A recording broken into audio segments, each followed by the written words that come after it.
நம்ம அடுத்த ஜெனரேஷன் நம்மளோட குழந்தைங்க கிட்ஸோட ஹெல்த்தை பத்தி தான் நான் இன்னைக்கு சொல்ல போறேன். ஸோ 3 திங்ஸ் நம்மளோட கிட்ஸோட ஹெல்த்தை வந்து மெயின்டைன் பண்றதுக்கான 3 முக்கியமான விஷயங்கள் என்னென்ன அப்படின்னு சொல்ல போறேன். ஃபர்ஸ்ட் திங் வந்து என்னென்ன மினரல்ஸ் விட்டமின்ஸ் குழந்தைங்களுக்கு வேணும் அப்படின்னா மெயினா விட்டமின் டி.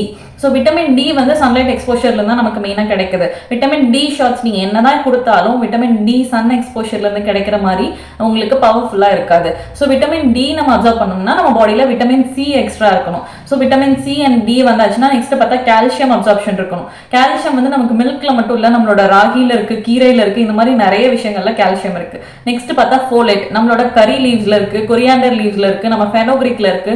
ஸோ ஃபோலேட் அப்படிங்கிறது அயன் தான் நான் மென்ஷன் பண்றேன். நெக்ஸ்ட் பார்த்தா மெக்னீஷியம். மெக்னீஷியம்ங்கிறது நம்ம பனானால இருக்கு, நம்மளோட சக்கரவள்ளி கிழங்குல இருக்கு, நம்மளோட மரவள்ளி கிழங்குல இருக்கு. அதிகமான ஃபைபர் ரிச் ஃபுட்ல எல்லாத்துலயுமே வந்து நம்மளோட மெக்னீஷியம் இருக்கு. ஸோ இந்த மினரல்ஸ் அண்ட் விட்டமின்ஸ் மூலமாவே நீங்க வந்து கிட்ஸோட ஹெல்த் ஈஸியா வந்து அதிகப்படுத்திடலாம்.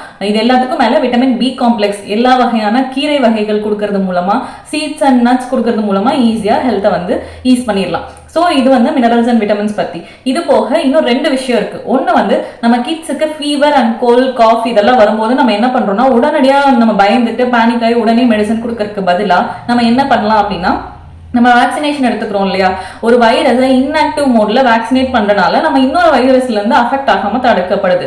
இதே ப்ராசஸ் தான் நம்ம பாடியிலையும் நடக்குது. நம்ம ஒரு ஃபீவர்லயோ கோல்டுலயோ அட்டாக் ஆகும்போது நம்ம மட்டும் இல்லை, நம்ம குழந்தைங்களும் தான் அட்டாக் ஆகும்போது நம்ம உடனடியாக போய் மெடிசன் கொடுத்து அந்த ஃபீவரை சப்ரஸ் பண்ணாம நம்ம பாடியை லைட்டா ஃபைட் பண்ண விடணும். அதாவது ஹை ஃபீவர், ஹை கோல்டு, குழந்தைனால ஒண்ணுமே முடியல அந்த நிலைமையில இல்லை, லைட்டா ஃபீவர் ஆர் கோல்டு, ஒரு சின்ன டயரியா வாமிட்டிங்லாம் வரும்போது நம்ம உடனடியாக கிட்ஸுக்கு வந்து மெடிசன் கொடுத்து அதை சப்ரஸ் பண்ணாம சின்ன சின்ன ஹோம் ரெமடிஸ் மூலமா அதை வந்து மெயின்டைன் பண்ணிட்டு நம்ம வந்து ஒரு சின்ன டைம் கொடுத்தோம்னா கண்டிப்பா நம்ம பாடியோட இம்யூன் சிஸ்டம் அதுக்கு எகெயின்ஸ்டா ஃபைட் பண்ணி நம்ம கிட்ஸோட ஹெல்த்தை இன்னுமே இம்ப்ரூவ் பண்ணும். இப்படி பண்றது மூலமா என்ன ரிசல்ட் கிடைக்கும் அப்படின்னு நீங்க தெரிஞ்சுக்கணும்னா, முக்கியமா இப்ப ஃபீவர் வந்துச்சுன்னா நீங்க ஒரு வாட்டி அதை ஃபைட் பண்ண விட்டீங்க, பாடியை ஃபைட் பண்ண விட்டீங்கன்னா திருப்பி ஒரு 6 மந்த்ஸ்க்கு அந்த பாடி வந்து இன்னும் நல்ல இம்யூன் சிஸ்டத்தை மெயின்டைன் பண்ணி அந்த பாடியால மெயின்டைன் பண்ண முடியும். இதுக்காக நீங்க கண்டிப்பா ஃபைட் பண்ண விடலாம். தேர்ட் திங் வந்து நம்ம எந்த அளவுக்கு ஃபுட்ல ஃபோக்கஸ் பண்றோமோ அதே அளவுக்கு நம்ம வந்து எலிமினேஷன்லயும் ஃபோக்கஸ் பண்ணோம். எலிமினேஷன்னா ஒன்றும் இல்லை, 4 ஆர்கன்ஸ் வந்து எலிமினேட் பண்ணும். ஒன்று லங்ஸ், இன்னொன்று கிட்னி, இன்னொன்று வந்து நம்மளோட லார்ஜ் இன்டெஸ்டைன், இன்னொன்று நம்ம ஸ்கின். ஸோ நல்லா ஸ்வெட் ஆகணும். இப்போ வந்து நிறைய கிட்ஸ் ஸ்வெட்டும் ஆகாங்க, ஆகாத கிட்ஸும் இருக்காங்க. ஸோ ஸ்வெட் ஆகுறதுல கண்டிப்பாக நம்ம ஃபோக்கஸ் பண்ணணும். நெக்ஸ்ட் பார்த்தா நம்ம லங்ஸ் மூலமா நம்ம வந்து என்ன மாதிரி ப்ரீத் பண்றோம், கெஸ் வாங்குறாங்களா, வீஸ் சவுண்ட்ஸ் இருக்கா, இது எல்லாத்தையுமே ஃபோக்கஸ் பண்ணணும். நெக்ஸ்ட் கிட்னி வந்து எலிமினேட் பண்ணணும்னா நம்ம பண்ண வேண்டிய முக்கியமான விஷயம் பார்த்தீங்கன்னா வாட்டர் இன்டேக். ஸோ நிறைய வாட்டர் இன்டேக் எடுக்கிறதுனால கண்டிப்பாக கிட்னி ப்ராப்பராக எலிமினேட் பண்ணும். நெக்ஸ்ட் பார்த்தா லார்ஜ் இன்டெஸ்டைன் எலிமினேட் பண்றதுக்கும் நம்ம அதிகமா வாட்டர் இன்டேக் எடுக்கணும். அதே மாதிரி டயட்ரி ஃபைபர் ரிச் ஃபுட்டாகவும் எடுக்கணும்.